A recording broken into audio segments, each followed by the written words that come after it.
এখানে তো এই যে দেখছেন দুটো আলুর চপ এই যে তুলে রেখেছি, লাস্ট বেঁচে আছে, খেতে দুর্দান্ত। এখানে ডিমটা ভালো করে ফেটিয়ে নিচ্ছি, এর মধ্যে একটুখানি ওই বিট লবণ দিয়েছি, দিয়ে একটু ভালো করে এই যে ফেটিয়ে নিচ্ছি। আলুর পুটে থেকে এরকম চপের আকারে পুটের গুঁড়ো এগুলো দিয়ে আমি মিনি যে ফিশ বলছি সরি মিনি পটেটো যে বল হয়, মানে ভেজ আইটেমের সঙ্গে থাকে, অনেক সময় ফিশ বল দেয়, ছোটো ছোটো মিনি ফিশ বল, আর অনেক সময় পটেটো বল থাকে যারা মানে নিরামিষ খান তাদের জন্য আর কি। এবার আমি সেইটা তৈরি করে নেব। এবার এই বলটা নিয়ে ডবল কোট করে নেব।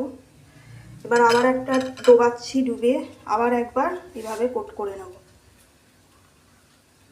একটা এটাও হয়ে এসছে, মধ্যে দিয়ে দিলাম।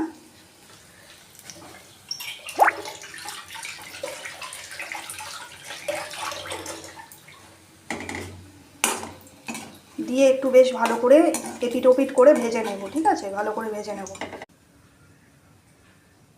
বিয়েবাড়িতে যে স্টার্টারে দেয় আর কি মিনি পটেটো বল, সেটা বানালাম। এখানে হয়ে এসছে প্রায়, তুলে নেবো এবার। বন্ধুরা হয়ে গেছে সব পটেটো বলগুলো।